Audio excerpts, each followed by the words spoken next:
पौराणिक स्थलों, जिस धरती ने विरासत को, सनातन आस्था को और भारत की आध्यात्मिक चेतना को एक नई ऊंचाइयां प्रदान किया है।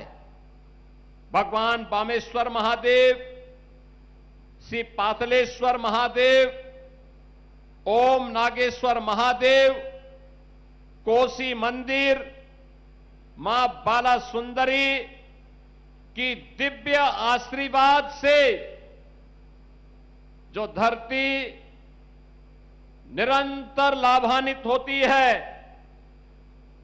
बहनों और भाइयों, रामपुर जनपद जहां पे पैचवर्क, जरी वर्क, वायलिन निर्माण और मेल्था के प्रोडक्शन का कार्य बड़ी ही साफगोई के साथ अन्नदाता किसान और उद्यमियों के समूह के माध्यम से, समन्वय के माध्यम से आगे बढ़ता है। ऐसे भारत की एक समृद्ध सांस्कृतिक विरासत की प्रतीक नौजवानों के लिए उनके हाथ को रोजगार प्रदान करने के लिए नए नए अभिनव नवाचार के साथ आगे बढ़ रहे रामपुर की इस पावन धरा को कोटि कोटि नमन करते हुए मैं आप सभी का अभिनंदन करता हूं। और जब रामपुर आए हैं तो विकास की योजनाएं जरूर आएंगी। 2 विधानसभाओं में ही 777 करोड़ रुपए की परियोजनाओं में 101 परियोजनाओं का उपहार आज इन दोनों विधानसभाओं को मिल रहा है। इसके लिए पूरे रामपुर जनपद को, मिलक और बिलासपुर विधानसभा की जनता जनार्दन को, दोनों विधायकों को हृदय से बधाई देता हूं। दोनों के प्रति अपनी शुभकामनाएं भी देता हूं। बहनों और भाइयों, 2017 के पहले का रामपुर और 2017 के बाद का रामपुर आप सबके सामने है।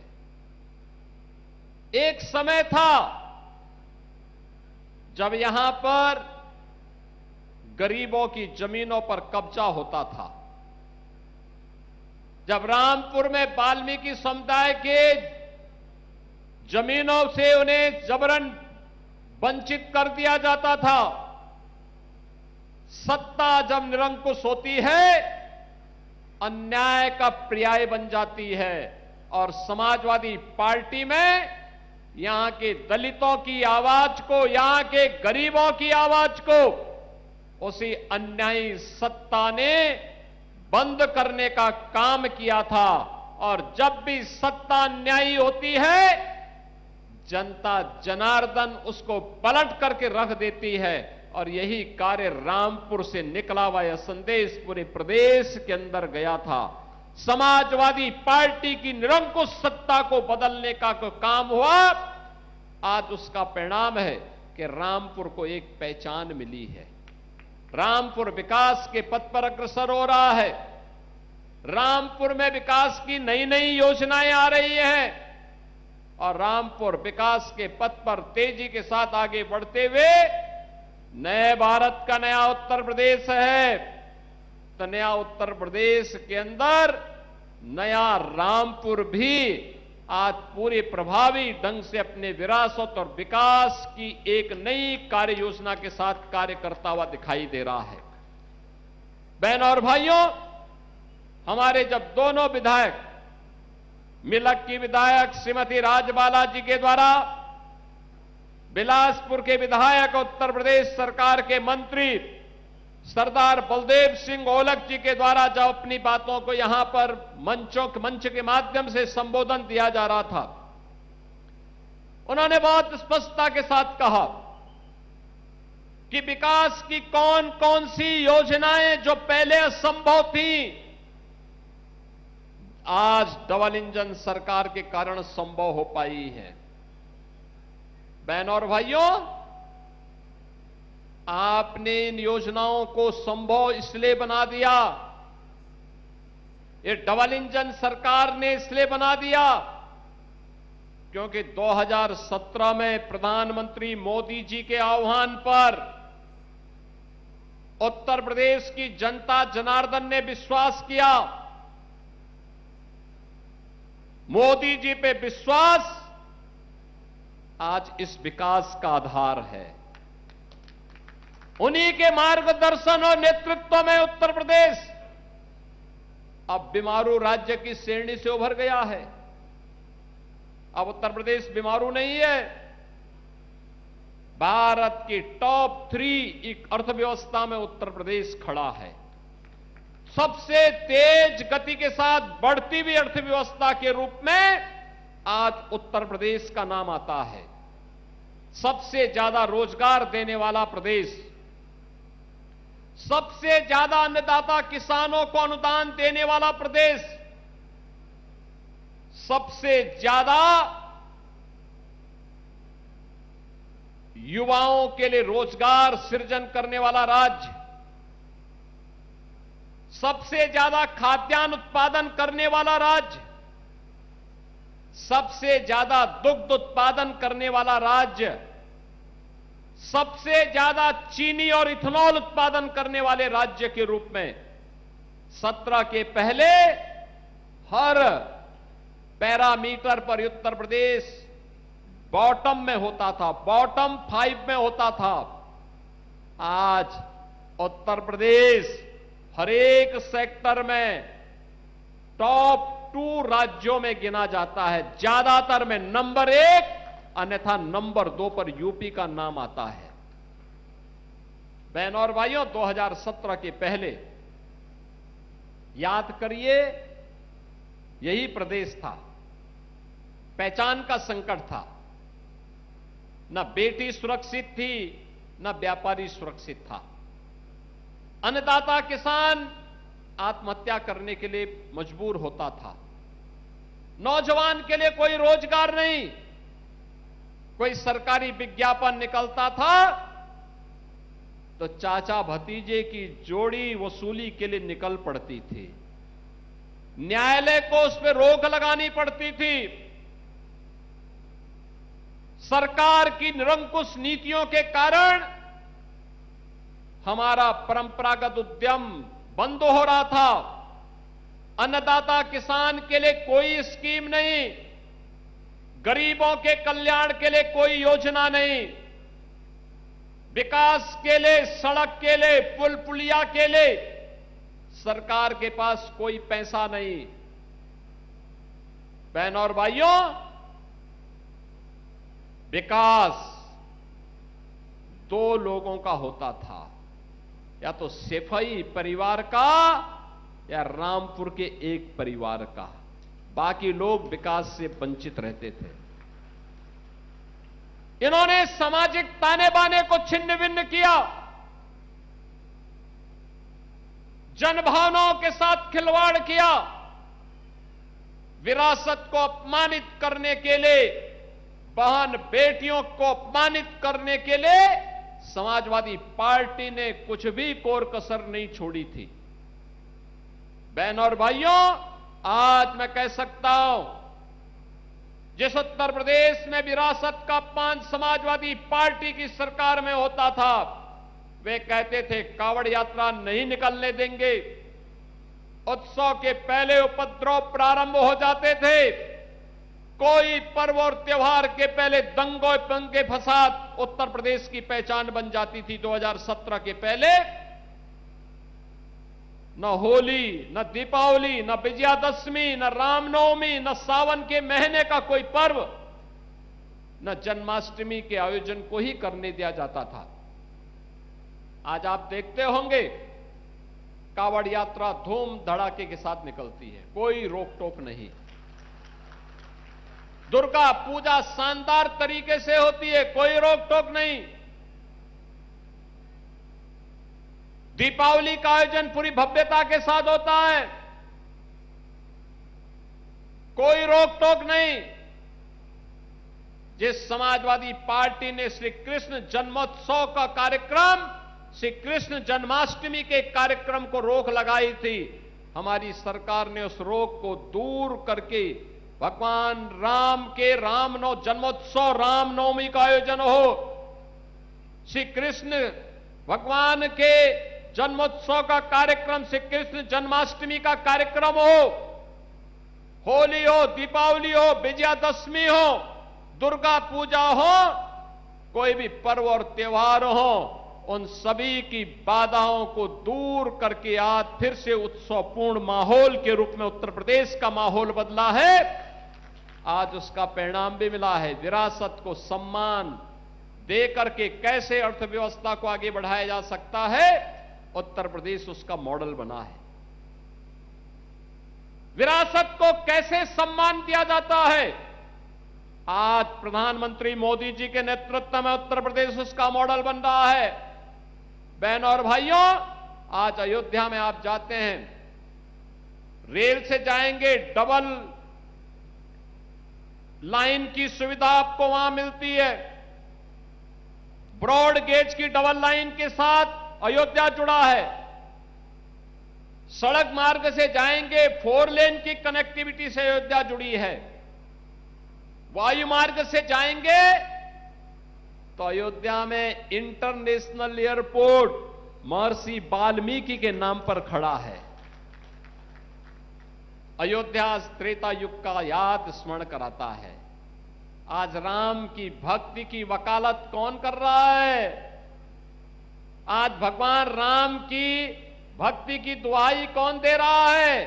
2017 के पहले जो जय श्री राम बोलने पर लाठी मारते थे, 2017 के पहले जब उत्तर प्रदेश में राम भक्त कहता था कि राम लला हम आएंगे, मंदिर वहीं बनाएंगे, उन राम भक्तों पर जो उस समय गोली चलाते थे, आज वे आस्था की वकालत करते हुए दिखाई देते हैं। ये आपकी ताकत है, आपकी आस्था की ताकत है कि आज उनको आपका पिछलग्गू बनने के लिए मजबूर होना पड़ रहा है। आपके वोट बैंक की ताकत है। अब उन्हें अपने को आप पर पश्चाताप होता होगा, अपने कर्मों पर पश्चाताप होता होगा कि समाजवादी पार्टी गलत थी। वह कांग्रेस जो 2017 के पहले राम के अस्तित्व को ही नकार चुकी थी, श्री कृष्ण के अस्तित्व को ही नकार चुकी थी, आज वो भी कहती है कि राम तो सबके हैं। अब ये लोग सब मचल रहे हैं अयोध्या जाने के लिए, लेकिन प्रभु राम तो जग नियंता हैं, इस ब्रह्मांड के स्वामी हैं। वे भी जानते हैं सही कौन है और बुरा कौन है। भगवान राम की भक्ति तो हनुमान जी के अंदर इतनी ताकत पैदा कर देती है कि अगर लक्ष्मण जी को बचाने के लिए संजीवनी बूटी लेने के लिए जा रहे श्री हनुमान जी के साथ कोई कालनेमी छल छद्म से धोखा दे करके उन्हें इससे वंचित करने का कुत्सित प्रयास करता है, राम की भक्ति ऐसे कालनेमियों को पूरी तरह निपटाने में भी सहायक हो जाती है। और इसलिए चिंता की बात नहीं। उनकी चिढ़ तो है कि अयोध्या इतनी सुंदर कैसे हो गई। उनकी चिढ़ तो यह है काशी विश्वनाथ धाम इतना सुंदर कैसे हो गया। उनकी चिढ़ तो है मां विंध्यवासिनी का धाम इतना अच्छा कैसे हो गया। और उनकी चिढ़ तो है कि प्रयागराज का वैभव महाकुंभ के नाम पर देश और दुनिया को अपनी ओर कैसे आकर्षित कर दे रहा है। उनकी चिढ़ है नैमिषारण्य के विकास को लेकर, मथुरा वृंदावन को लेकर, सुख तीर्थ को लेकर, और जो हमारे विधायकों के द्वारा हर एक पौराणिक स्थल को और विरासत से जुड़े हुए स्थलों के पुनरुद्धार का कार्य हो रहा है। इसको बाधा बन करके इनको रोकने की उनकी चिढ़ थी। जब कुछ नहीं कर पा रहे हैं तो अब अपने अनुसार फिर वे वही झूठ का सहारा लेकर के कुछ ना कुछ तो बोलेंगे, कुछ ना कुछ तो करेंगे। और इनका ये वक्तव्य यही दिखाता है कि अंगूर खट्टे हैं, जनता जनार्दन इनको सबक सिखा चुकी है। लेकिन बहन और भाइयों, मैं आप सबको आश्वस्त करने के लिए आया हूं। ये विरासत के सम्मान की बात हो या नौजवानों को नौकरी देने की बात, आज मुझे अच्छा लगता है जब हम लोग उत्तर प्रदेश सरकार में कोई सरकारी विज्ञापन निकालते हैं, उत्तर प्रदेश के नौजवान नौकरी प्राप्त करते हैं। यूपी के अंदर आज के दिन पर जो चीजें हैं, मैं देखता हूं जब कोई सरकारी नौकरी के हम नियुक्ति पत्र वितरित करते हैं, रामपुर के भी नौजवानों को नियुक्ति पत्र मिलता है तो मुझे अच्छा लगता है। ये नौजवान 2017 के पहले वंचित थे। आज रामपुर हो, मिलक हो, बिलासपुर हो, स्वार हो, चमरोहा हो, इन सभी विधानसभा क्षेत्र से जुड़े हुए नौजवान आज उत्तर प्रदेश सरकार में नौकरी में जाते हैं। उद्योग की बात जब आती है, रामपुर के लिए भी हमें प्रस्ताव प्राप्त होते हैं। विकास की प्रक्रिया में नौजवान के हाथ को काम मिलता है।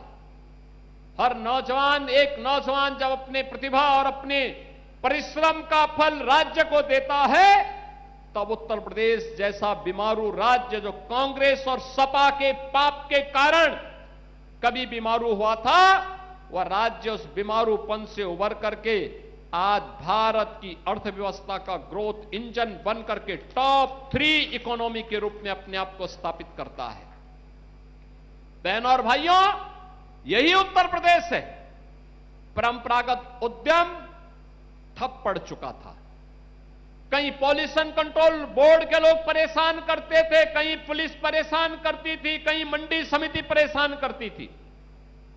2017 के पहले रामपुर का पैच वर्क, रामपुर का जरी वर्क, रामपुर की वायलिन, इन सब के सामने अंधकार जैसा माहौल था। और आज मुझे बताते हुए प्रसन्नता है, उत्तर प्रदेश ने 1 डिस्ट्रिक्ट 1 प्रोडक्ट के माध्यम से रामपुर को भी, यहां के 1 डिस्ट्रिक्ट 1 प्रोडक्ट को भी और यहां के परंपरागत उद्यम को भी एक पहचान दी है। बहनों और भाइयों, आप अंदाजा इसी से लगा सकते हैं, चाकू अगर गलत व्यक्ति के हाथों में पड़ेगा तो उससे डकैती डालेगा। समाजवादी पार्टी रामपुर के चाकू का दुरुपयोग करके जनता की जमीनों पर कब्जा करती थी, जनता को प्रताड़ित करती थी, उन्हें हतोत्साहित करती थी, उनका शोषण करती थी। और उत्तर प्रदेश के अंदर जब बीजेपी की डबल इंजन सरकार आई तो यही चाकू जनता की सुरक्षा के लिए उपयोग में आ रहा है। और वही सुरक्षा का माहौल आज विकास का पर्याय बन रहा है। यही तो रामपुर का विकास है। हाईवे बन रहे हैं, एक्सप्रेसवे बन रहे हैं, रेलवे फ्लाईओवर बन रहे हैं, 3 मीटर की सड़क अब 7 मीटर की हो रही है, 10 मीटर की हो रही है, 4 लेन की हो रही है। जहां पे जो प्रस्ताव आया, उस प्रस्ताव को हमने अपनी सहमति देकर के आगे बढ़ाने का काम किया है, क्योंकि प्रण एक ही है कि कोई भी वंचित न रहने पाए। विकास की प्रक्रिया में सभी लोगों को एक समान रूप से हम आगे बढ़ाएंगे। अब पिक एंड चूज नहीं होता है, पिक एंड चूज नहीं होता है कि बिजली सेफई में आएगी लेकिन पीलीभीत में नहीं आएगी। क्यों आएगी? तो 75 जनपदों में आएगी, एक साथ आएगी, सभी 350 तहसीलों में आएगी, सभी 825 विकास खंडों में आएगी। यहां पे जब श्रीमती राजबाला जी कह रही थी कि फायर स्टेशन स्थापित हुआ है, बहनों और भाइयों, हर तहसील पर सरकार का संकल्प एक फायर स्टेशन की स्थापना करेंगे। जिनके प्रस्ताव आ गए हैं उनको हमने सहमति दी थी, स्वीकृति दी थी, धनराशि मुक्त कर दी। जहां पे इंटर कॉलेज की आवश्यकता थी इंटर कॉलेज, जहां डिग्री कॉलेज की आवश्यकता थी डिग्री कॉलेज, जहां पॉलिटेक्निक की आवश्यकता थी पॉलिटेक्निक, जहां पे आईटीआई की आवश्यकता थी आईटीआई, पुराने पढ़ चुके विद्यालयों को, इंटर कॉलेजेस को प्रोजेक्ट अलंकार के माध्यम से बेसिक शिक्षा परिषद के विद्यालयों को ऑपरेशन कायाकल्प के माध्यम से एक नई ऊंचाई प्रदान करके भव्य स्वरूप प्रदान किया जा रहा है। अब विकास रुकने वाला नहीं है, विकास थमने वाला नहीं है। नौजवान के जीवन के साथ कोई खिलवाड़ नहीं कर सकता। अब कोई किसी बहन के खिलाफ अपमानजनक टिप्पणी नहीं कर सकता, नहीं कर सकता है। बेटी की सुरक्षा में कोई सेंध नहीं लगा सकता है। अब लगाएगा तो उसको मालूम है कि इसके बाद आगे क्या होने जा रहा है। और इसलिए बहनों और भाइयों, अन्नदाता खुशहाल है।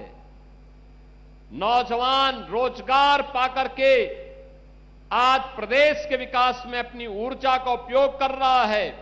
हमारा उद्यमी फिर से एमएसएमई वर्क के माध्यम से फिर से उत्तर प्रदेश को पहचान दिला रहा है। 96 लाख एमएसएमई यूनिट, हर एमएसएमई यूनिट को उत्तर प्रदेश सरकार ने 5 लाख रुपए का सुरक्षा बीमा का कवर भी कराया है। बहनों और भाइयों, राज्य सरकार कुछ कर गुजरने के लिए अपने उद्यमियों के साथ, अन्नदाता किसानों के साथ, युवाओं के साथ, जनप्रतिनिधियों के साथ मिलकर के इन कार्यक्रमों को आगे बढ़ाने का काम कर रही है। और इसीलिए आज मुझे जब रामपुर की इन 2 विधानसभा क्षेत्रों में आने का अवसर प्राप्त हुआ है, मैं आप सभी रामपुर वासियों को इस बात के लिए आश्वस्त करता हूं कि बहनों और भाइयों, विरासत के संरक्षण का कार्य हो या विकास की प्रक्रिया को मजबूती के साथ आगे बढ़ाने का कार्य, बिना भेदभाव के सुरक्षा देने का कार्य हो या फिर बिना भेदभाव के शासन की योजना हर गरीब के लिए, हर नौजवान के लिए, हर महिला के लिए, अन्नदाता किसान के लिए और एमएसएमई यूनिट के लिए, उद्यमियों के लिए, व्यापारियों के लिए, जिनके लिए भी योजना है, उन सब तक योजना का लाभ पहुंचाने के लिए प्रधानमंत्री मोदी जी के मंत्र सबका साथ, सबके विकास के भाव के साथ सरकार कार्य करने को प्रतिबद्ध है। बहनों और भाइयों, हमारा संकल्प है कि हम भेदभाव किसी के साथ नहीं करेंगे, भेदभाव किसी के साथ नहीं, लेकिन तुष्टीकरण भी नहीं करेंगे। ये डबल इंजन की सरकार तुष्टीकरण नहीं, ये डबल इंजन की सरकार आम जन की संतुष्टीकरण पर विश्वास करती है। आम जन संतुष्ट है, विकास द्रुत गति से आगे बढ़ता हुआ दिखाई देता है। बहनों और भाइयों, विकास किसी प्रक्रिया को आगे बढ़ाने के लिए आज मुझे यहां आने का अवसर प्राप्त हुआ था। मैं पिछली बार बिलासपुर में आया था।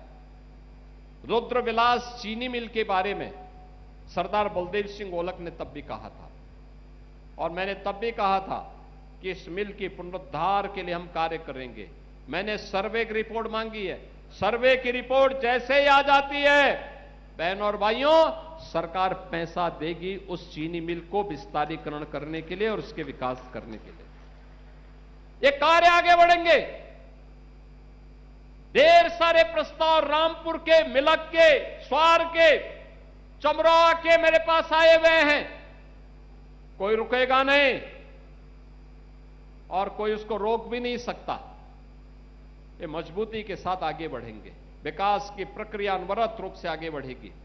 मेरी आप सबसे अपील है, ये विकास इसलिए संभव हो पा रहा है, ये सुरक्षा इसलिए संभव हो पा रही है, अराजकता को नियंत्रण करने में इसलिए सफलता प्राप्त हो रही है क्योंकि डबल इंजन की बीजेपी की सरकार है।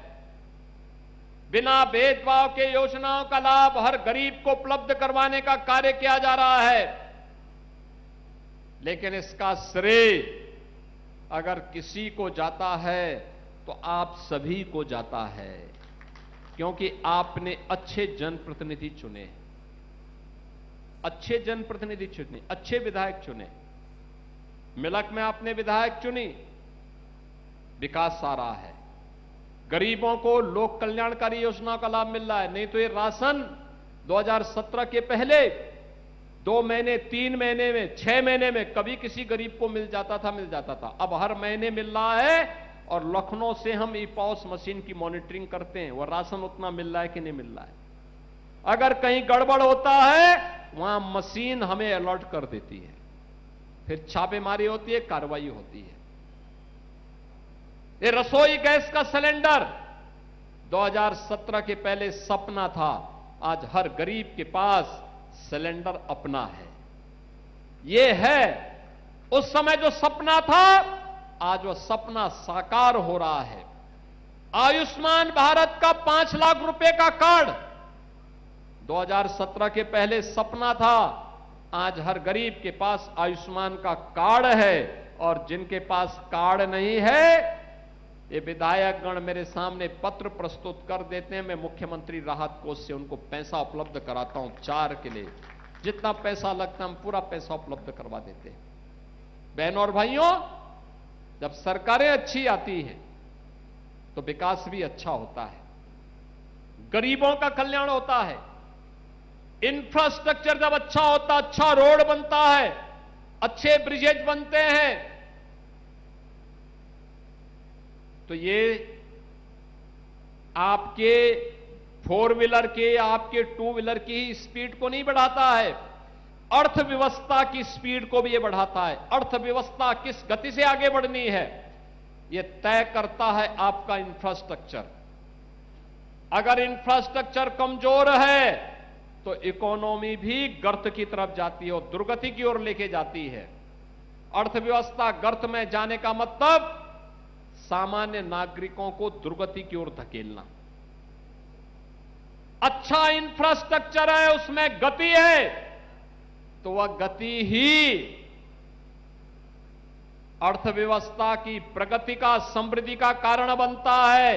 आम नागरिक के जीवन में वही संतुष्टि का कारण भी बनता है, उनकी प्रगति का वही कारण भी बनता है। और वही प्रगति के साथ जोड़ने के लिए आज डबल इंजन की सरकार ये सभी कार्य कर रही है। अभी तो आपने देखा होगा, ये 4 लेन की कनेक्टिविटी आपकी अच्छी हुई है। अभी गोरखपुर शामली इकोनॉमिक कॉरिडोर, ये भी रामपुर से होते हुए निकल रहा है। बहनों और भाइयों, यह गोरखपुर से सिलीगुड़ी को भी जोड़ेगा और शामली को पानीपत के साथ जोड़ करके विकास को और मजबूत करने जा रहा है। यानी आने वाले समय में विकास की प्रक्रिया और मजबूती के साथ आगे बढ़ेगी। मैं आज के इस अवसर पर इस 777 करोड़ रुपए की परियोजना के लिए इन दोनों विधायकों को हृदय से धन्यवाद देता हूं। आप सभी जनता जनार्दन को और दोनों विधानसभाओं को, वहां की जनता जनार्दन को हृदय से बधाई देता हूं और विश्वास करता हूं अच्छे जनप्रतिनिधि चुनोगे तो विकास भी होगा, गरीब कल्याणकारी कार्यक्रमों को भी आगे बढ़ाने में मदद मिलेगी और साथ साथ सुरक्षा का बेहतर वातावरण दिलाने में मदद मिलेगी। इसी विश्वास के साथ आप सबके प्रति मेरी मंगलमय शुभकामनाएं हैं और विश्वास करता हूं कि आप सब विकास की प्रक्रिया के साथ इसी मजबूती के साथ जुड़े रहेंगे। आप सभी के प्रति मेरी मंगलमय शुभकामनाएं हैं। धन्यवाद। जय हिंद, जय जय श्री राम।